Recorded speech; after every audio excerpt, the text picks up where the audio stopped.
Hello everyone, it's me Pavlo, and as I've said in previous video, today we'll make a step back from the expensive top-of-the-line headphones to more affordable model, and today we'll speak about recently released FiiO FT1, their most affordable model in their main lineup of full-size headphones. They released the affordable model in the past, but it was released by FiiO's sister brand Jade Audio and it was named JT1. I did a review for that model, but this one belongs to their main lineup, so it's more expensive model, while JT1 costs, I don't remember, $80–90. This one goes for the 160, but at the same time, of course, here they put more tuning efforts. It's closed back headphones with wooden caps, with sophisticated internal audio tuning, with 60mm dynamic driver. So really promising model and with really competitive price. So let's see how do they stand the competition and what they offer. Headphones came in a reasonably sized box. I really like when package is not much bigger than its contents. And outer sleeve looks nice with good polygraphy, nice combination of gloss, foiling and other fancy things. But inside we're getting regular black cardboard box. So pretty tight flap, and here is the case with headphones and manual here.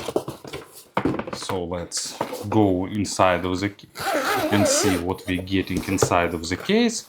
And inside we're getting headphones themselves, cable, 6.3mm adapter, and the second cable. So we're getting what we're having, different lengths, or one is balanced and the other one is not. So let me pull this out. Yes, so this one is balanced and this one is regular, should be regular single-ended cable. Yep, it is single-ended cable, so as you can see, accessory set is even a bit richer than you can expect in the affordable segment. In terms of design, I think headphones looks really great. Of course, FiiO optimized some costs, but it's clear that they didn't save any single penny and spent enough money to make them really solidly built and nicely looking. So cups are made of wood, and FiiO mentioned somewhere that they will release another types of wood later this year, but it's not for sure. I think it will depend on the success of this model. This part of cups made of plastic, but it's nice and pretty durable and really felt well. Yokes made of metal, same as headband. It also has nice metal here. They even put this scale on this size adjustment mechanism. It's simple sliding side adjustment, but there is this scale. So if you also is a perfectionist like I am, you can be sure that you opened both sides equally. They have nice clamping force, and also they have nice soft padding on the headband that helps to distribute this weight evenly. I don't remember exact weight, but they feels pretty lightweight. If you're interested on the exact figures, as usual, FiiO have all necessary figures on their website. Really nicely built. Cups have 2 degrees of rotation to provide you maximum comfort and best optimal fit. Ear pads are hybrid. Outer and inner part are made of pleather, and this part is made of fabric, and that provides the maximum possible comfort in the closed back headphones. They are replaceable. It's not some magnet or clamp easy removable construction, but you can pull them off and replace if it will be necessary in future for some reasons. As you can see, there are vent holes on top, but it's not the direct opening. Inside, FiiO used some kind of acoustic filter. They provide 26 decibels of passive sound isolation, which is pretty decent and enough for vast majority of situations when someone talking near you, or for example, if you work in office, your music won't be spilling too much outside. Of course, if you won't crank volume too high. So there is a bit of overheating of ears when you wear them for an extended period of time, but it's not the issue of this particular model. It's typical for all closed-back headphones, so it's better to make some pauses every hour or two. So nice build quality, nothing is squeaking, squeaking, no noises, rattling or something like that. Cups are really pleasant to touch.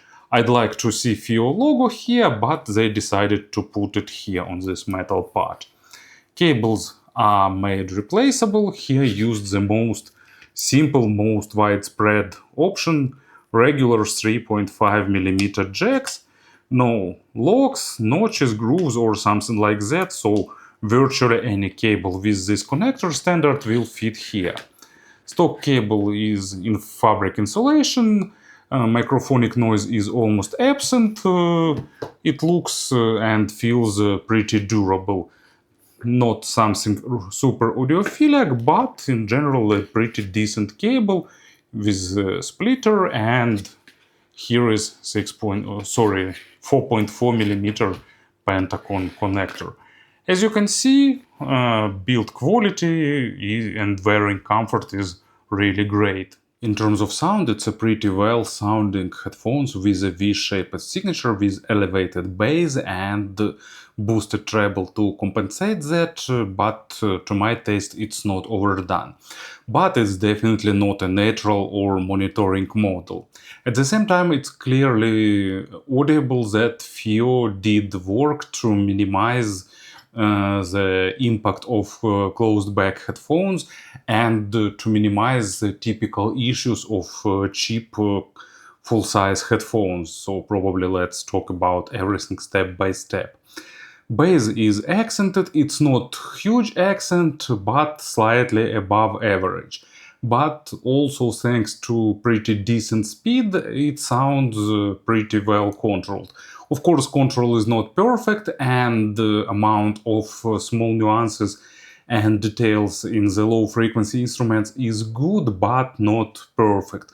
At the same time, textures are rendered really well, probably not on the audiophilic level, but actually what surprised me with these headphones is that they almost don't have that cheap resonance of cups that is typical for some inexpensive headphones. So definitely some internal dampening, and probably this bass relief schema is working here.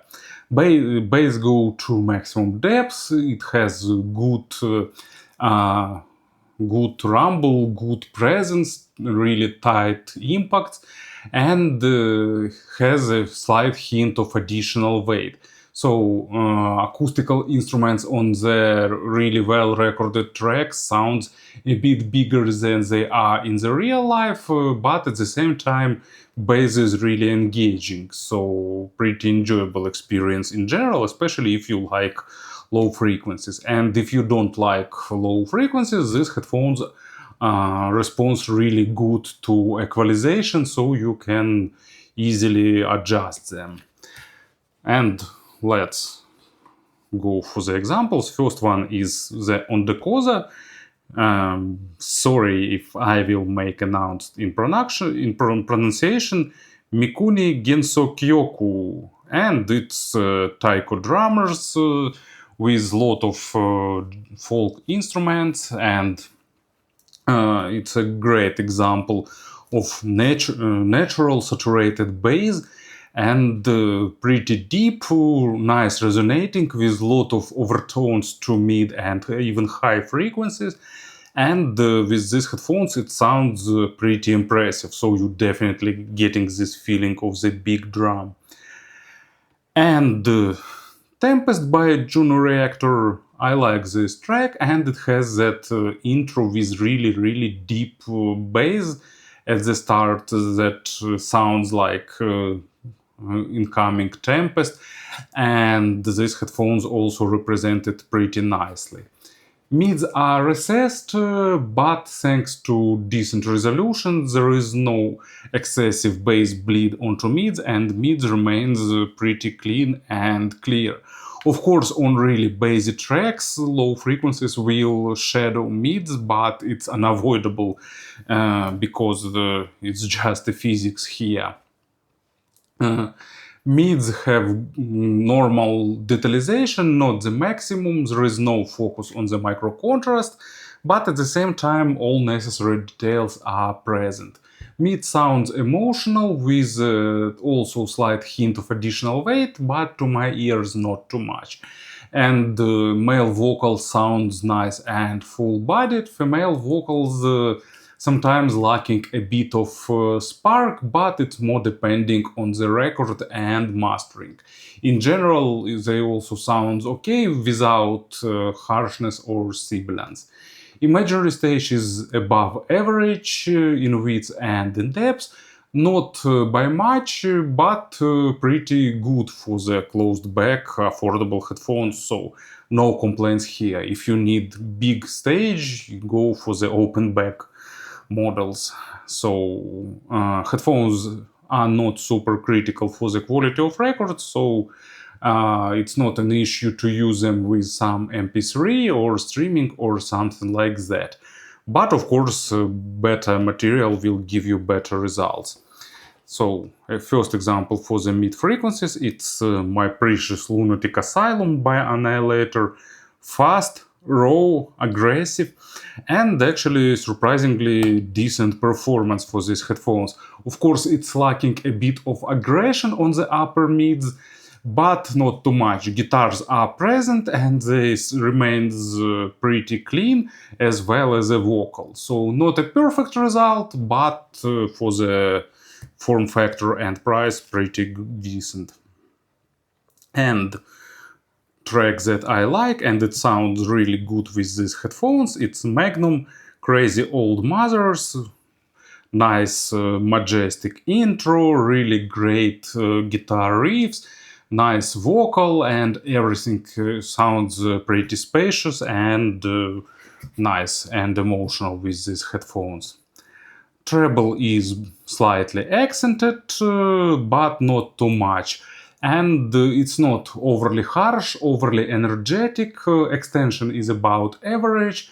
So FiiO decided not to implement here like far extended high frequencies, probably to avoid issues with poorly recorded tracks, but in general basic overtones are present here and they are represented nicely and they compensate low frequencies pretty decently. No harsh sibilance, but probably it's also not a model that will give you comfortable treble if you don't like treble at all. So if something is not perfectly recorded, you'll hear that, but at the same time, unlikely they will drill your ears out. Subjectively, to my taste, I prefer a bit more treble, but it's just a matter of taste here. So basic overtones are presented nicely. And examples, first one it's Queen, Made in Heaven, majestic intro with nice spacious sounding and interesting guitar part, and also it's played pretty nicely by these headphones. Not perfectly, but on a good level. And YYZ by Rush. Also lacking a bit of extended overtones and of course layering, but in general sounds pretty realistic and with nice rendering of percussions. In terms of pairing, they're not super critical, but some good dongle with a bit of additional power will be nice for them. They have 32 ohms of impedance and 98 decibels of sensitivity per milliwatt. Pretty nice figures, probably not the best choice to connect directly to smartphone with or to some cheap adapter, but for example with MacBook Pro they sound pretty decent. But with something like FiiO KA13, for example, they sound even better, and they have enough of scalability up to the middle segment. In terms of comparisons, what I can recall here. So it's a noticeable step forward compared to JT1. Here you're getting more natural bass with less resonance and boominess, and slightly better stage. Actually, maybe not slightly, a bit bigger than slightly better stage, and more natural treble. So it's like a step forward. Not a huge, but pretty noticeable. Compared to FT3, FT3 is better, but it's open back, but you're getting more bigger stage, more balanced sound signature, but they're also more expensive, so probably it's not to be compared. So I hope in future FiiO will release more expensive closed back headphones, so it will be interesting to see the development of two separate lines. Probably the main competitor for me is Sivga Oriole. Oriole, not sure about the correct pronunciation once again. They are a bit more expensive with less bass, but at the same time slightly better resolution and better control. But if you like bass, if you like engaging and dynamic signature, you can even prefer this model. And also Meze 99 Classics, they are somewhat similar to this model, but Meze has even a bit more bass and a bit less treble, so they sound even a bit more warmer and more impactful on the low frequencies. In general, it's a really good model for this price, and if you like V-shaped signature with noticeable and prominent bass, it's like a great choice for you. Also, it's good for things like movies, for some games. I'm not like playing to some cyber sport games, but for example, with Borderlands 3 that I'm playing right now, I really enjoyed them. So, really good value, and it was FiiO FT1. Thank you for listening, thank you for your attention, and have a great day.